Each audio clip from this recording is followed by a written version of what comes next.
दोस्तों एक बार फिर आपका स्वागत है, अभिनंदन है आपके अपने YouTube channel Aryan institute Allahabad में। दोस्तों जैसा कि आप बोर्ड पर देख पा रहे हैं, आज एक बार फिर आपसे बात करने वाले हैं यूपी लेखपाल 8085 भर्ती मामला। लगातार आपके सामने 31 जुलाई को संपन्न हुई परीक्षा आपकी 8085 पदों पर यूपी लेखपाल की अफवाहों के घेरे में घिरती हुई चली जा रही है। आज कुछ आपके बेहतरीन मुद्दे पर हम आपसे बात करेंगे। लगातार आप जो है कट ऑफ के बारे में कमेंट्स कर रहे थे कि भैया कट ऑफ इसमें कितनी जाएगी, और यहाँ सारी चीज़ों को आप देख पा रहे हैं। हमने पेपर का लेवल भी लिखा है कि अगर आपने संभावित इतने आंकड़ों को टच किया है तो जाहिर सी बात है आप लेखपाल के लिए लगभग एलिजिबल हो गए हैं। ठीक है, एलिजिबल का मतलब आपका सिलेक्शन हो जाएगा। तो चलिए हम एक एक चीज़ों पर आपसे बात करना प्रारंभ करते हैं, लेकिन उससे पहले मैं एक निवेदन आपसे करना चाहूँगा कि अगर आप चैनल पर पहली बार विजिट कर रहे हैं तो प्लीज़ चैनल को सब्सक्राइब जरूर कीजिएगा, क्योंकि शिक्षा से जुड़ी हर अपडेट्स मेरे चैनल के माध्यम से सबसे पहले और सबसे प्रमाणित न्यूज़ के रूप में प्रोवाइड की जाती है।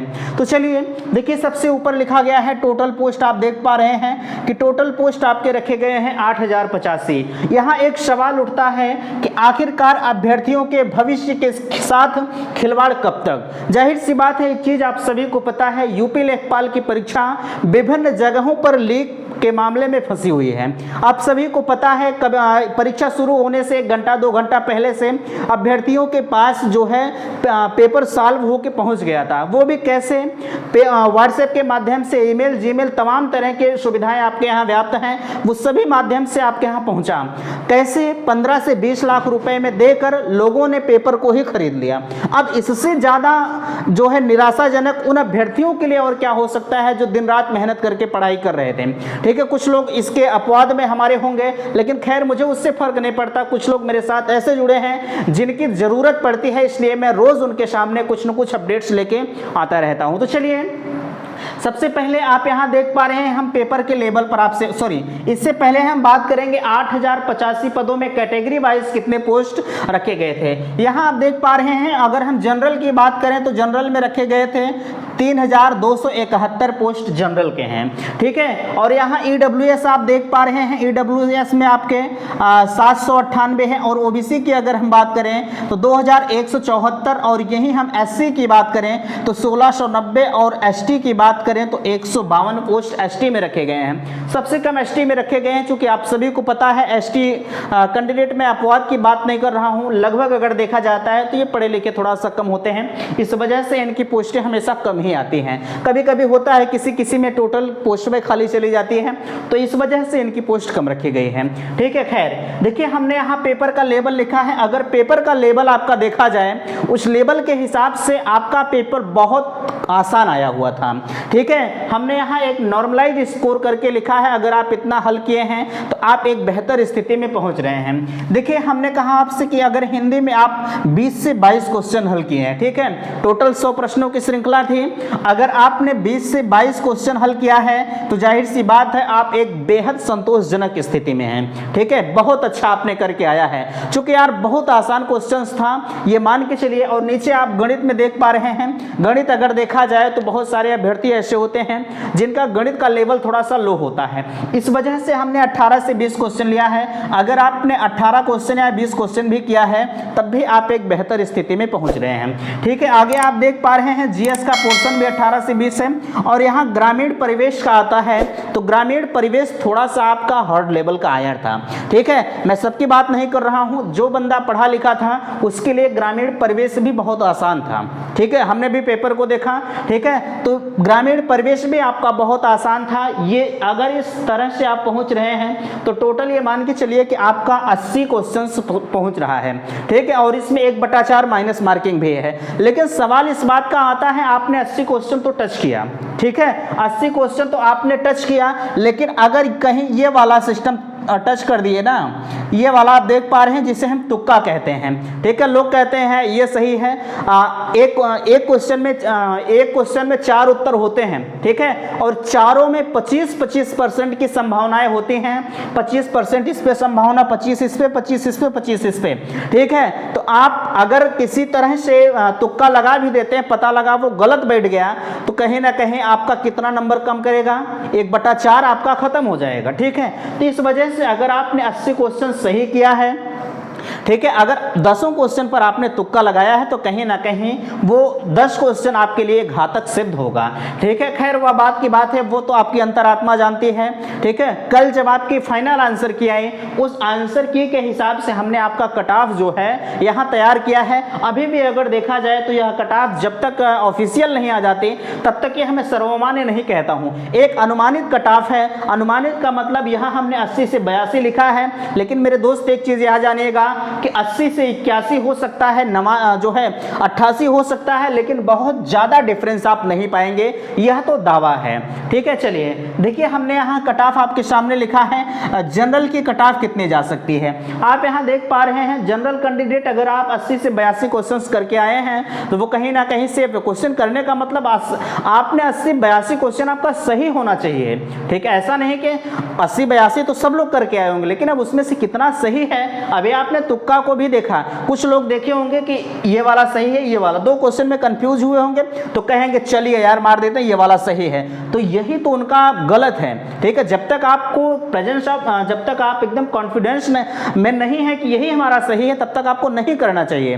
ठीक है, हमने बताया आपसे 25-25% चांसेस होते हैं। ठीक है, आपने 2 ऑप्शन निकाल दिया तब आपका 50-50% बनता है, उसमें कुछ सही होने की संभावनाएं बढ़ जाती हैं। लेकिन अगर चारों ऑप्शन पर आपकी जो है सही हो, चारों ऑप्शन आपको लग रहा है कि ये सही है, ये सही, ये सही, तब उसे आप किस तरह से हल करें आप खुद समझ सकते हैं। उससे आपके लिए छोड़ देना ही बेहतर है, चूंकि यह माइनस मार्किंग का सवाल होता है। चलिए हमने जनरल के ऊपर बात किया। आप ईडब्ल्यूएस देख पा रहे हैं। ईडब्ल्यूएस आप 80 से 82 हैं। देखिए ईडब्ल्यूएस कैटेगरी अगर हम बात करें तो ईडब्ल्यूएस यहाँ लिखना हमारे लिए कहीं ना कहीं थोड़ा सा गलत है।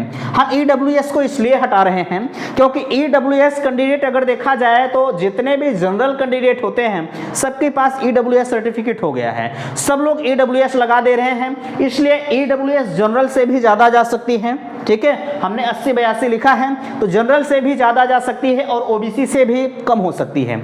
ठीक है, यह चीज ध्यान दीजिएगा। 80-82 हमने यहाँ ईडब्ल्यूएस का लिखा था।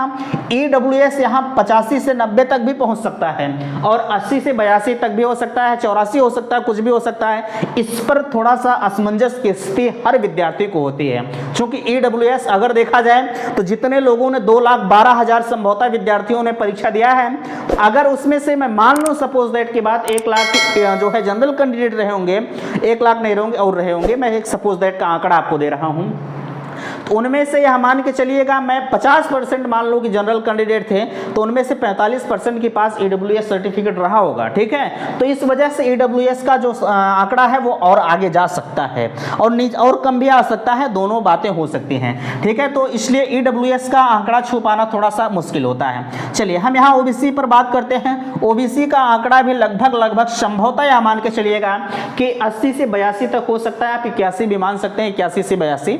ठीक है, यहाँ आप देख सकते हैं लिखा गया है एससी का जो होता है वो 75 से 77 हो सकता है और एसटी का जो होता है वो 68 से 70 तक हो सकता है। ये इनकी कट ऑफ हो सकती है।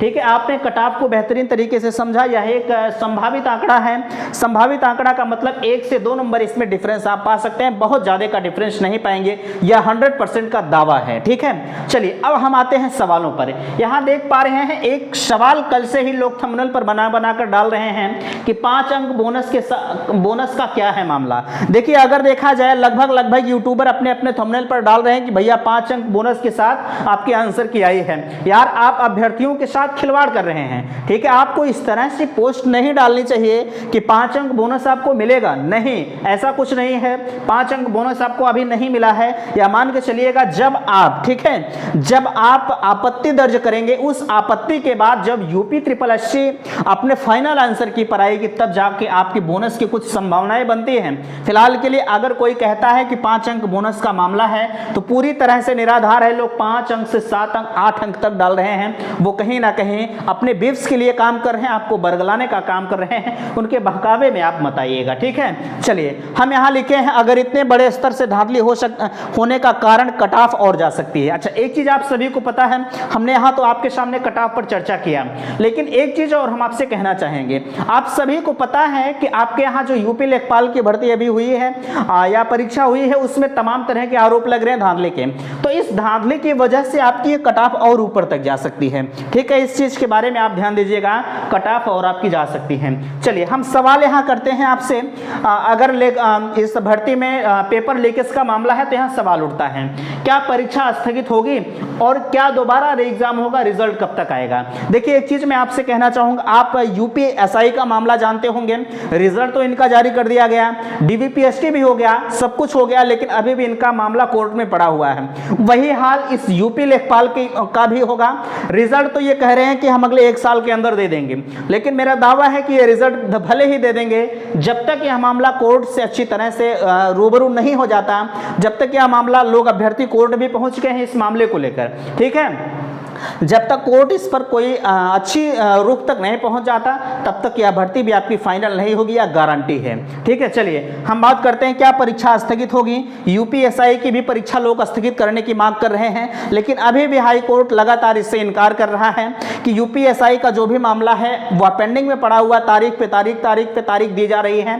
ठीक है, लेकिन यहाँ सवाल आता है कि क्या यूपी लेखपाल की परीक्षा रद्द होगी। देखिए मैं जहाँ तक सवाल उठता है कि अगर इतने बड़े स्तर से धांधली हुई है तो जाहिर सी बात है इस परीक्षा को रद्द करके दोबारा से री एग्जाम कराया जाना चाहिए। अच्छा, एक सवाल और उठता है, अगर आप री एग्जाम की मांग कर रहे हैं तो ठीक है, क्या आप जब दोबारा से परीक्षा देंगे तो क्या यह कौन सी गारंटी है कि दोबारा आपकी परीक्षा लीक नहीं होगी। आपने यूपी टेट का पेपर करवाया, लीक हुआ, री एग्जाम करवाया, वही हाल इसमें भी करवाइए।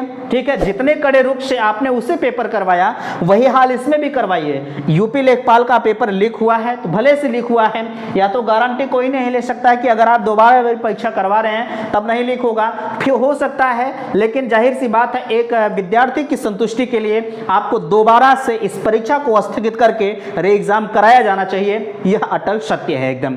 ठीक है, अब यह कोर्ट के ऊपर डिपेंड करता है, मामला अधिकारियों के ऊपर डिपेंड करता है। अब आप कहेंगे अगर आपको नहीं आता है तो आप बंद कर दीजिए चैनल। आप इस तरह का कमेंट मेरे दोस्त मत किया करें। ठीक है, कमेंट चैनल आपके कहने से बंद नहीं होगा, आपकी इच्छा है तो देखिए, अन्यथा की स्थिति में हट जाइए।